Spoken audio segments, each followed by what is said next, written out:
swala hajafika mahakamani, lakini ikifika mahakamani utaratibu ushawekwa kama bwana mirathi imefunguliwa, mwenye pingamizi yote, kwa sababu inapofunguliwa mirathi kuna muda ambao matangazo ya mirathi yanawekwa, ambayo yoyote mwenye jambo lolote kuhusiana na mirathi hiyo, malalamiko chochote, unajua unaweza kupeleka. Kwa hiyo wewe mwenye maslahi na hiyo mirathi, kama mtoto wa marehemu ambao umetengwa, labda kwa sababu wewe ni nje ya ndoa, inatakiwa uende kwenye mahakama husika na upeleke kwenye mauzo lako chini ya kifungu cha 68 cha sheria ya mirathi na hela Act, ambayo sasa itakuwa mahakama itasikiliza na kutoa uamuzi kama hili yako. Na mirathi inaweza kugawanywa bila makubaliano ya warithi wote, au kuna utaratibu maalum wa kisheria unaopaswa kufuata? Kuna utaratibu na utaratibu wenyewe kwamba msimamizi akishateuliwa, kwa sababu huwezi ukagawa mirathi kabla ya kuteuliwa, huwezi, na ukifanya hivyo ni kosa. Hoja na sawa, inabidi ukishateuliwa na mahakama kuthibitisha, unapewa jukumu la msingi. Kwanza kabisa kusanya mali, kulipa deni hiyo, lakini pia kudai kama anafanya kazi, lakini pia kinachobaki kugawa. Sasa mtu hajataka, hilo ni kosa. Hilo ni kosa na lina utaratibu wake, kwa sababu ukishindwa kugawa mali za marehemu, kifungu namba 107 kifungu cha 3 inaeleza vizuri kabisa hilo ni kosa ambalo linaweza kupeleka hata jela kwa miezi 6.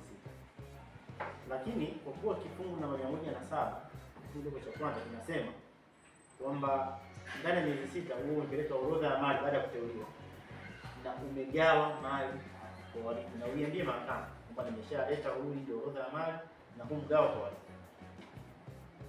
Wewe umeamua tu sijamweka kwa sababu ya mtoto wa nje au unamtambua tu nje mweka. Hilo ni kosa. Na ukifanya ndio unaweza kunamba. Kama umeshindwa kwa sababu nyingine, inawezekana katika kukusanya hujafanikiwa, kuna mali bado unafuatilia, kuna utaratibu wa kwenda mahakamani kuomba kuongezwa muda. Kama wilaya ya mwanzo ni inatakiwa ufanye hivyo, kupeleka hizo fomu za orodha mali na mgao kwa muda usiopungua miezi minne. Na ukizidi hapo ni kuombe kuongezwa muda. Na utakuwa kufanya hivyo mpaka utakapokamilisha kutoa kibali. Usipofanya ndio kifungu namba 3 ndio utataka. Sasa yote haya tunasema kwa nini hiyo imewekwa? Imewekwa kwa sababu mtu anaweza akaamua tu ameteuliwa afu angalau mirathi. Warithi wanufaika mwaka wa kwanza, wa pili, wa tatu, wa nne, wa tano, wa 10 yananufaika. Na frame marehemu aliacha, ndiye msimamizi anachukua, anatumia rafiki yake, lakini warithi wanufaika. Mtazamaji, kipindi Mizani ya Sheria hapa Tumaini TV, ipe nafsi yako Tumaini. Tupate mapumziko mafupi, baada ya hapo tutaendelea na kipindi.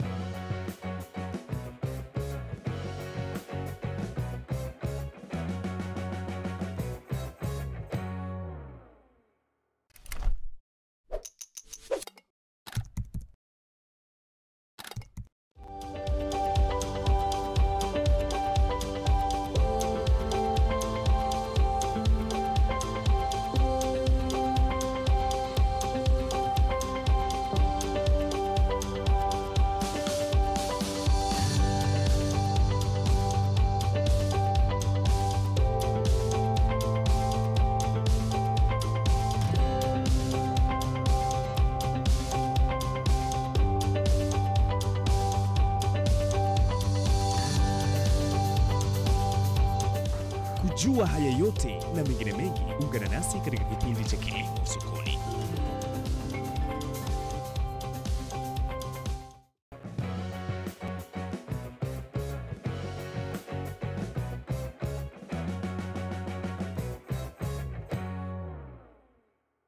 Mtazamaji mpendwa, tumerejea tena kipindi Mizani ya Sheria hapa Tumaini TV, ipe nafsi yako tumaini. Na kama ambavyo nilikutambulisha awali, tuko na Mheshimiwa Manfred Sanga kutoka kituo jumuishi cha mahakama Temeke jijini Dar es Salaam, akishughulikia masuala ya familia.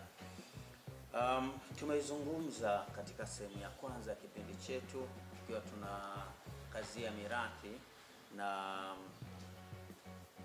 baada ya swala la mwisho ambalo lilikuwa kuhusiana na mgawanyo bila makubaliano, nikapata wazo pia kuna hatua za upatanishi zinazoweza kufanyika kabla ya kufungua shauri la mahakama. Ndio mtazamaji, lakini sio kisheria. Ndio. Kwa maana sheria ya mirathi hailazimishi lazima watu wasuluhishwe kwanza kama ilivyo mashauri mengine ya madai au mashauri ya ndoa, kwa sababu kuna vyombo vya kusuluhisha kama baraza. Lakini kwenye swala la mirathi ni ushauri kwa wanandugu wa marehemu kabla hawajafika mahakamani. Ni vyema wao wenyewe wakakaa wakakubaliana, kwa sababu kawaida akifariki marehemu, na ndio tamaduni zetu, nakaa kikao cha familia baada ya kuzika, mtajadili, mtatambua mali za marehemu ni zipi, marehemu alikuwa anadaiwa na nani, alikuwa anadai wapi, marehemu alikuwa na watoto wapi, watoto wangapi, wake wangapi, lakini pia nani ateuliwa kwa msimamizi wa mirathi. Hiyo mnaweza mkafanya nyinyi wana familia au mkajumuisha watu mnaowaamini kwenye hicho kikao, kwa maana ya wazee labda walikuwa wanaheshimiana na marehemu, au familia mnaamini kwamba kwa hekima za hawa watu wanaweza wakatusaidia sisi kufikia mwafaka swala letu. Na mtapoenda mahakamani sasa kufungua mirathi, mtakuwa hamna misuguano kwa sababu mmeshakubaliana kile mnachokubaliana. Hiyo ni nje ya mahakama, na mkifika hapo mtakuwa hamna migogoro hiyo, kwa sababu wengine wanakuja mahakamani wamekubaliana, bwana, sisi kwa kuwa tumezaliwa matumbo tofauti, basi tumbo hili au atoke msimamizi mmoja na huko tumbo la pili atoke msimamizi wa pili, maana mama mdogo na mama mkubwa, ili sasa kutengeneza wote wana uwakilishi kwenye huo usimamizi. Hii inaepusha migogoro tofauti na kutosuluhishwa huko kabla ya kuja mahakamani nyumbani au mtaani. Na ni jambo jema, ni nafikiri kwa jamii ingelichukua hilo, inaepusha migogoro mingi sana kwenye mirathi, na kama sisi inaturahisishia kazi, kwa sababu watu hawabishani, wanafika mirathi yetu iende, basi inaenda kwa urahisi zaidi.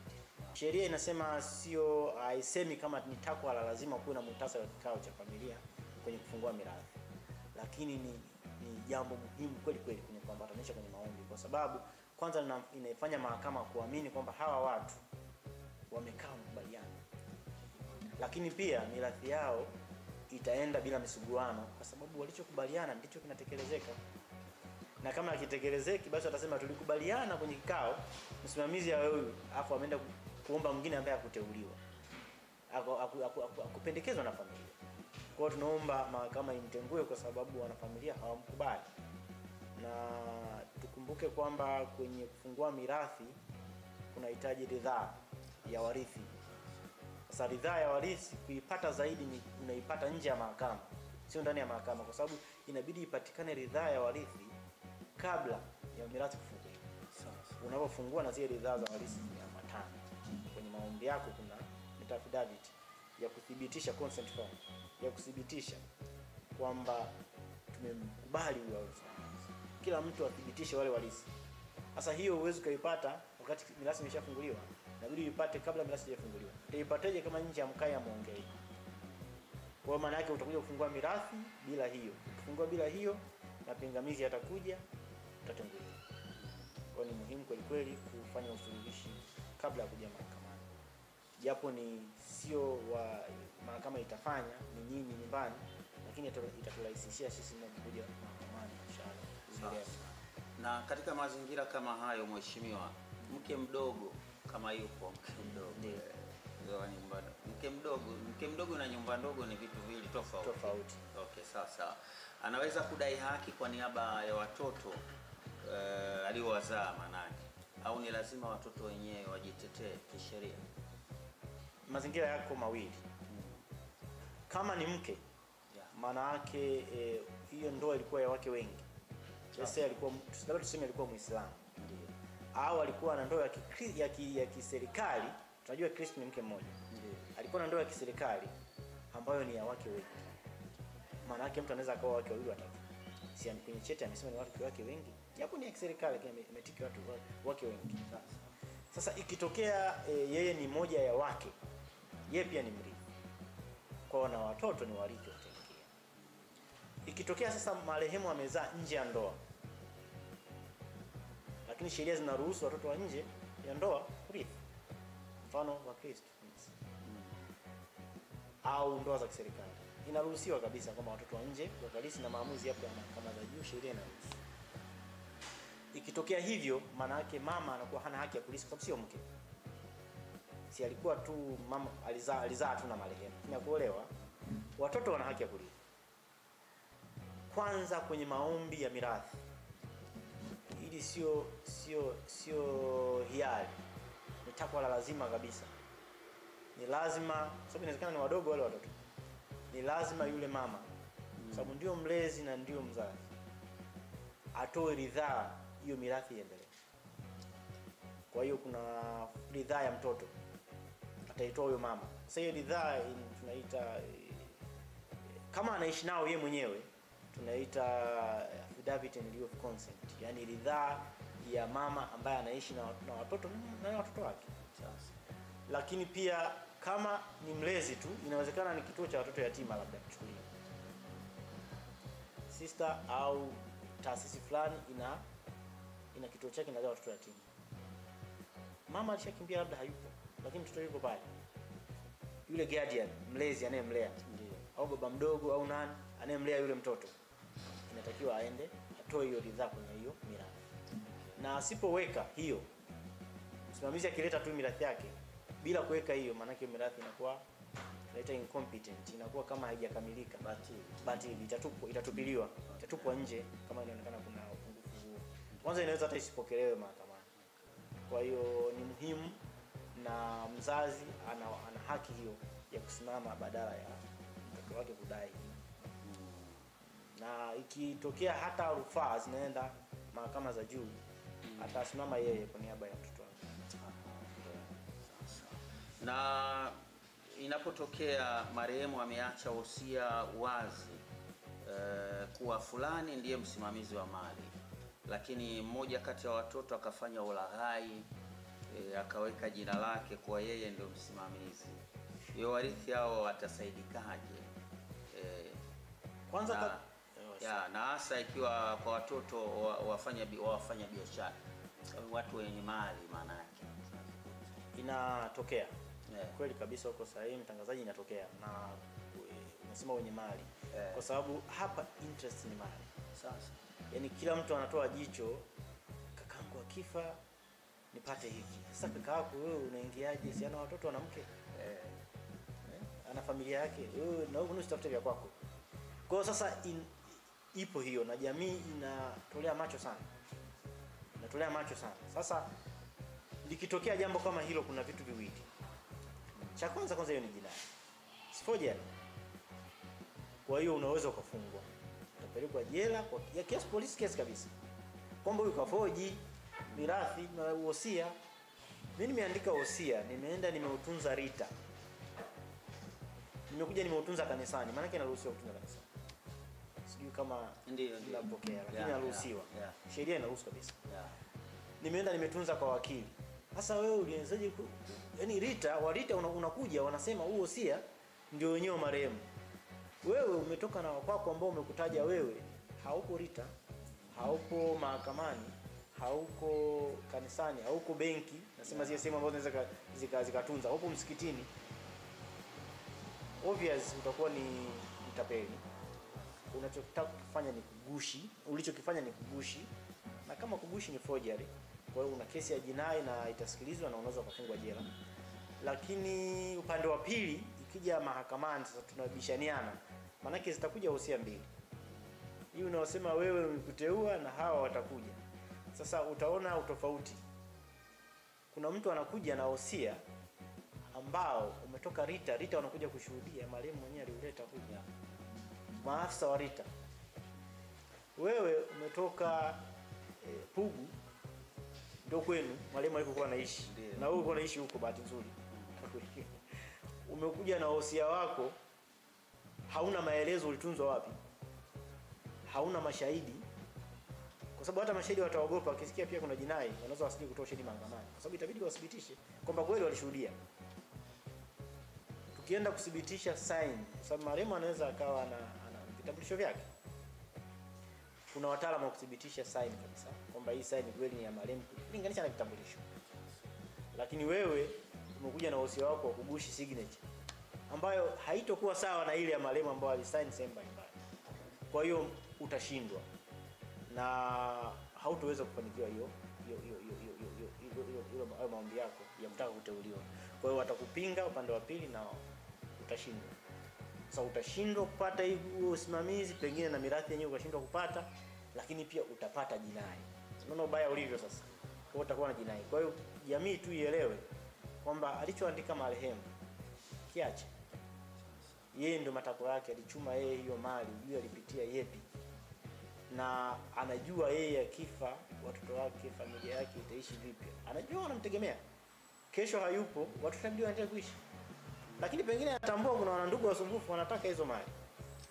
Na wako tayari pia hata kuumiza au kutoa roho zao pande mwingine ili wapate kitu.